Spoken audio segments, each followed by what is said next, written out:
We've heard much tonight about the central political importance of Ukraine to the impeachment inquiry.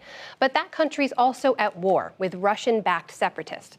It's been 5.5 brutal years of conflict. So how does the political upheaval here echo on the front lines of Europe's only country at war? Special correspondent Simon Ostrovsky went to the front lines to find out. While the stakes of the bitter political fight being fought over impeachment in Washington may seem high, here, on the outskirts of Donetsk, where Ukraine is fighting an actual shooting war, the stakes are far higher.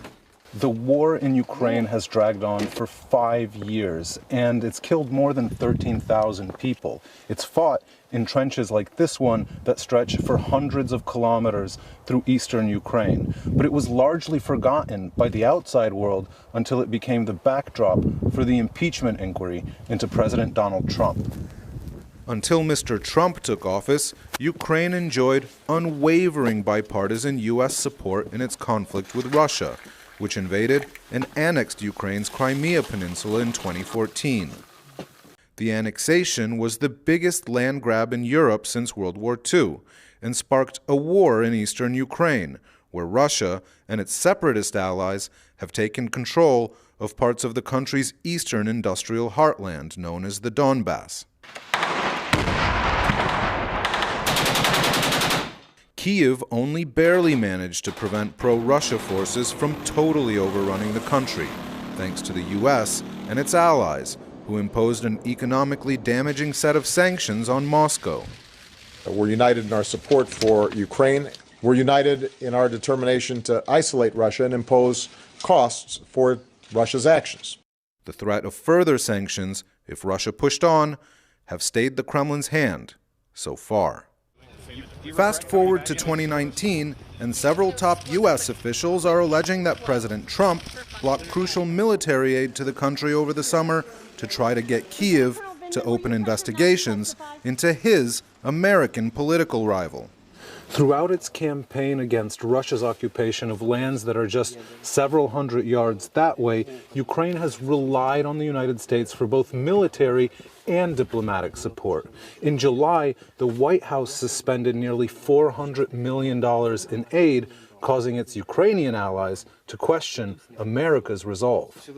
The aid included night vision scopes like this one and first aid kits, which members of Ukraine's 92nd Separate Mechanized Brigade showed NewsHour.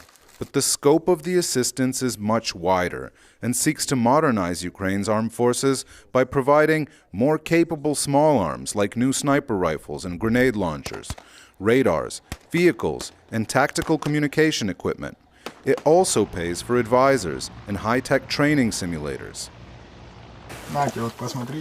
Here, take a look. A flag. Look at the hill behind the lake. It stands out in the light. That's the DNR flag. Might be the Russian flag. And though the White House eventually did release the aid to Ukraine under concerted congressional pressure in September, the political damage was felt both in Kyiv and here on the front lines. Private Alexei Machonkoladze, who served in Ukraine's army as part of the 92nd Brigade for 3 years, worries that the diplomatic support his country has relied on is disappearing. Under Obama, they pressured them with sanctions. As soon as something happened, they pushed sanctions. Not anymore. No one is pressuring Russia with sanctions, and Russia was 100% using this situation. Trump has just let Russia off the hook a bit. The scandal has damaged Ukraine's interests in another way, too. After winning a landslide election with 73% of the vote earlier this year, Ukraine's new president, Volodymyr Zelensky, entered negotiations to de-escalate hostilities with Russia from a position of strength. But as President Trump and an array of associates led by his personal lawyer, Rudy Giuliani, began making political demands of Zelensky's administration, cracks in the U.S.-Ukrainian alliance started becoming apparent. There is a load of evidence that the Ukrainians created false information. In his meeting with Zelensky at the United Nations, Trump responded to a question about military aid to Ukraine by telling Zelensky it was up to him to figure it out with Russian President Vladimir Putin. I really hope that you and President Putin get together and can solve your problem. That would be a tremendous achievement. State television in Russia jumped on the comment, interpreting it as a signal that the U.S. was throwing Ukraine under the bus. After his triumphant meeting with Donald Trump, in quotes, of course, the Ukrainian president had to lie back and enjoy it. We know what happened in the United States. You have nowhere left to go. On the front lines, the soldiers of Ukraine's 92nd are skeptical Russia will hold to the terms of any agreement.